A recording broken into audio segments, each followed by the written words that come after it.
Hello and welcome to this week's review, and I've got a pair of high-end speakers for you. They are hybrids, so the top part offers an electrostatic panel and the bottom bit is a whopping great bass bin.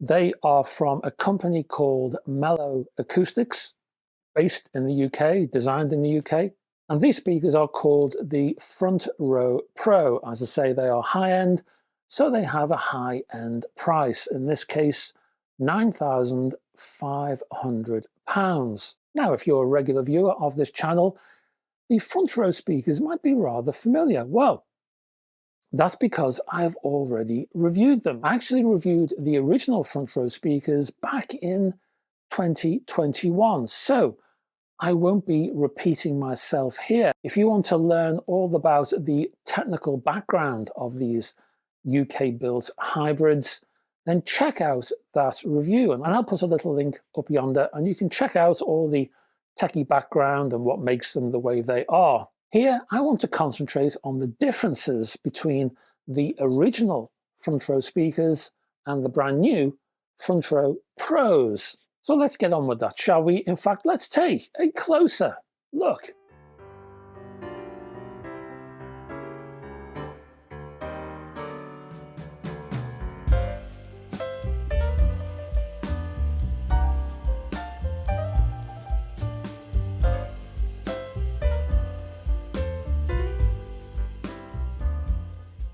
And welcome to the closer look section for the Mellow Acoustic Front Row Pro hybrid speakers. And as I say, these are hybrid speakers. And just to repeat, the top piece, that circular little plate bit at the top, that's where you will find the electrostatic panel. At the bottom, in that triangular section you can see in front of you, that is where the bass driver lives.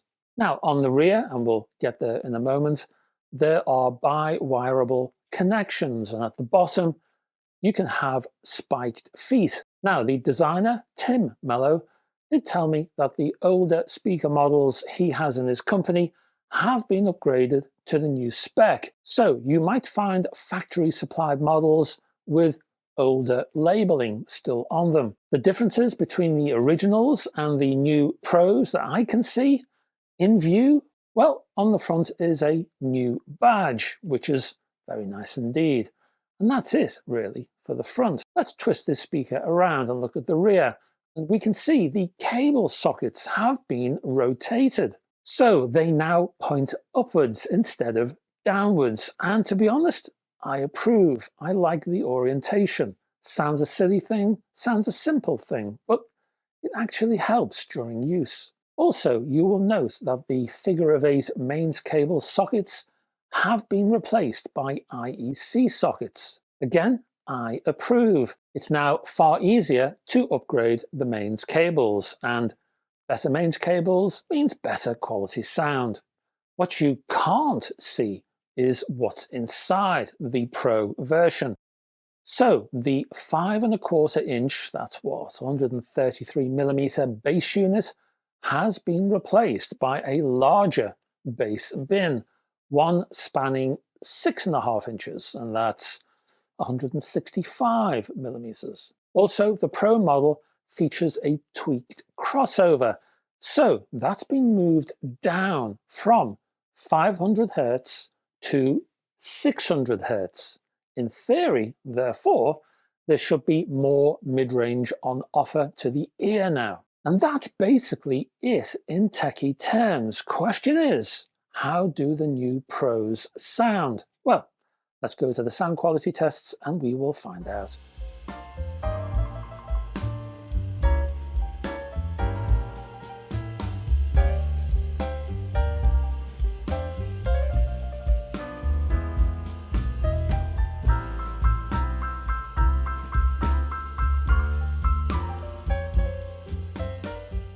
And welcome to the sound quality tests for the Mellow Acoustics Frontro Pro hybrid speakers. And before we get into the actual sound tests, do not forget to warm up these speakers. Don't play these speakers from cold. Why? Well, they don't sound very good cold.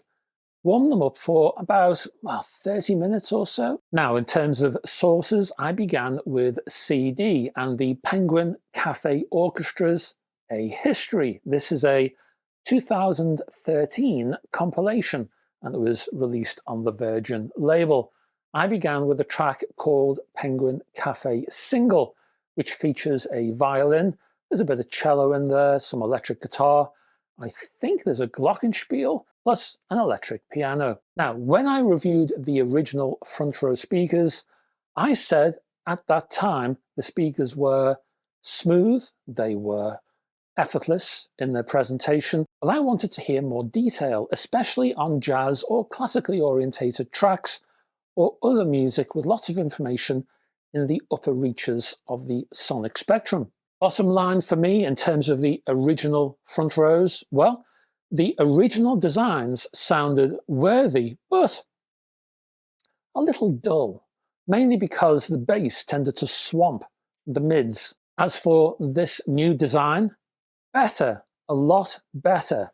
Not perfect out of the box, I have to say, and we'll get to that in a moment, but certainly improved upon the originals, no doubt about that. To begin, compared to the original front row speakers, well, it was almost as if the fog from the original model had dispersed to leave the instruments on stage to do their thing. The violin on this Penguin Cafe Orchestra track now provided far more texture.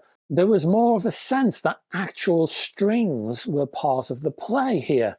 That sense of vibration, that sense of resonance, which is obviously essential for violin reproduction. That was much more in evidence now. Now, I wouldn't say that the sense of clarity and mid-range insight was up there with my Quad 57 electrostatics with my one-thing replacement panels, but the front row was far more interesting now. And of course, what the front row designs could offer that the quads could not was good bass response. Hence, on the CD, in music terms, even though bass was not exactly a dominant feature of the arrangement, the sheer presence and physicality from both the electric piano and the electric guitar was greater. There was more weight from their play, which offered a broad sweep of frequencies now. Even so, while I heard improvements, and as I say, improvements were definitely there with the Pro version, I still wasn't entirely happy with what I was hearing. Or rather, maybe I should rephrase that. I felt there could be more from these speakers. I felt that the full potential wasn't being realized here. So I was sitting in my listening chair, as you do, and I looked at the design. That is, I just stared at these speakers in front of me. And then I noticed, sitting in my listening chair and looking at the front row speakers on my floor, I looked again at the electrostatic panel and how those panels angled upwards towards me. And I traced an imaginary line from the center of one of those panels to me. And that line seemed to hit me in my collarbone, just there. So I leapt from my chair, as I do every now and again, and I raced to the garage and I found some pieces of similarly sized wood, and I fashioned a rather rough and ready set of stands for the front rows. These bits of wood mega stands, as I've just trademarked them, actually raised the front row pros by around, what was it, 7-8 inches? 7.5, I think it actually was. That imaginary line now I mentioned coming from the center of the electrostatic panel, well, that now reached my ears. So I decided to listen again, but not via CD this time, via vinyl. And I turned to the legendary Roy Wood, a man whose genius is largely unrecognized, I have to add. I selected 1986's Starting Up on the Legacy label. This was Roy Wood solo and rather new wave, and he has a go, but he doesn't quite pull it off, I would say. Even so, there are highlights, such as the Huey Lewis and the news like red cars are after me. Unhinged paranoia with a smile, you might say. So all of that was rotating on my turntable. How did the Frontro Pros sound on top of my makeshift stands? Well, I have to say there was a definite improvement with the performance of the Frontro Pros. And to be honest, this made sense. I have never heard a good electrostatic anything that you actually had to look down upon. I wasn't a fan of the original Quad 57s when they were on those little stumpy feet. Do you remember those? Those original little legs? Never a fan of those. Electrostatics, in my opinion, should point, at least generally, at your ears. Of course, you don't want them to beam at you, but they should be at ear level at the very least. With the Frontro Pro speakers at ear level, the sense of clarity was heightened. Yes, I would still describe these speakers as relatively warm because the bass still infuses the mid-range, but they were no longer dull. There was far more information in the mid-range now. Detail was more abundant. Vocals provided better focus now, while guitars offered better precision. Even bass had an improved sense of impact. So, lots of information there. So how do I wrap all of that into some sort of conclusion? Well, let me give you some final thoughts, then I'll do some pros and cons, and then I'll give you a rating.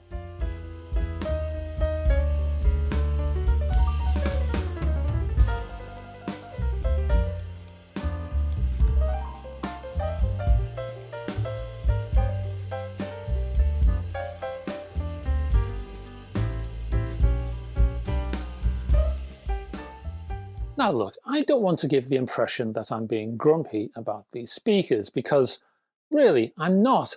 I actually love what Mellow Acoustics is doing here. I love the company's innovation. I love their invention, Mellow's willingness to explore technology, to implement it in new and interesting ways. I personally dislike the front row aesthetics. It looks like a keyhole, or worse, a ladies' toilet sign without the legs. There are shapes and there are shapes, and some of them are pleasing shapes, but this is not one of them. Of course, you might disagree, but that's my own personal opinion. Saying that though, I simultaneously loved Mellow's gumption to offer an individualistic choice for those people who are bored to tears with bland, boring cabinets. So, yeah, well done Mellow on that score. Above all, I love the fact that Mellow is light on its feet in development terms, willing to enhance and improve their design, willing to go the extra mile. But these speakers still feel like a work in progress. They don't feel like the finished article. They're getting there. They're close, but there is still work to do. Now, I should have mentioned the finish and the build quality in the closer look section. So let's do that here, shall we? I'm not happy with the finish and I'm not happy with the build quality, especially for speakers priced at just under 10K. The build quality here resembles the sort of Wild West finish that UK homebrew outfits used to give us back in the late 70s and early 80s.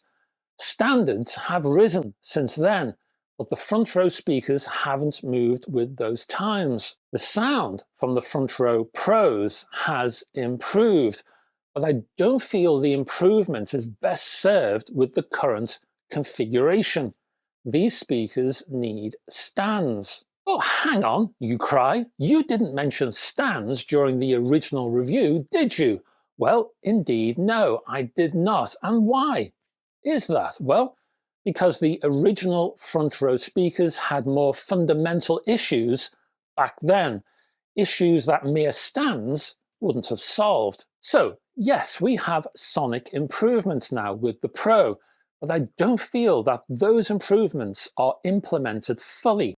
Now, I used pretty sorry excuses for stands during my tests. I even used these upturned boxes, which are literally just plastic boxes, and they really helped to an extent. But give these speakers proper audiophile level stands with feet that effectively drain vibration, and I'm not a fan of the basic spikes that are provided in the box with the front rows. The sonic improvements would move upwards once more. In broad sonic terms, the front rows are not for jazz or classical specialists. That is, hardcore fans of those genres. There is enough information on show here to interest the general music fan. So I'm talking about the guy who loves his rock, loves his electronica, likes a little bit of jazz here and a bit of classical there. The guy who likes a bit of everything, you might say. I also loved the imagery of the pros in an elevated position. The stereo was locked into position, while the stereo image had a real 3D effect, which was very nice indeed. The upper mids still give a warming effect that fans of, say, modern leak kit will approve of. And yes, the front rows offer a more informative presentation now, while bass offers a strong lower end, and that provides good foundational support. Overall, I feel that these speakers have been brought to market too soon. They feel unfinished. They feel and sound, as I say, like a work in progress. Sure, they're usable right now, yes, and they will provide plenty of musical pleasure if you decide to go for them. But I still want more from the Mellow Frontro Pro hybrids. Pros and cons. I liked the new mains sockets. You can improve the mains cable now, and if you do that, you will improve the sound. Cable sockets orientation. I liked the simple change of orientation. I found attaching speaker cables easier now because the orientation was from the top down, as it were, as opposed from the bottom up, if you get my meaning. The improved mid-range, well, that was definitely there, and that meant more detail, more information. Imagery, well, that went hand in hand, really, with the improved mid-range. Imagery was rock solid, and as I say, gave that 3D effect.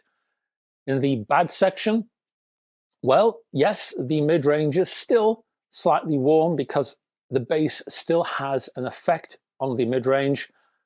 Some people might not like that. Others will, of course, but some may not. The build and finish, I don't think it's up to spec, especially for the price. Yes, these speakers need stands to fully implement the sonic improvements. And, well, the aesthetics, not for everyone, certainly not for me. So, a mixed bag, you might say. A lot of good stuff and some not so good, which means I will be giving these speakers 7 out of 10. And that's your lot. Thank you very much for staying to the end of this video. Appreciate your support as well. So if you'd like to continue that, if you wouldn't mind hitting the like button, and if you haven't already done so, the subscribe button, that'd be much appreciated. Also, down below, you can find links for Mellow Acoustics if you want to find out more. In addition to that, also down below are links to my website, my Facebook group, if you'd like to join that, you're very welcome, and my Patreon page. If you can support me on Patreon, it helps to fund this channel. It keeps this channel going.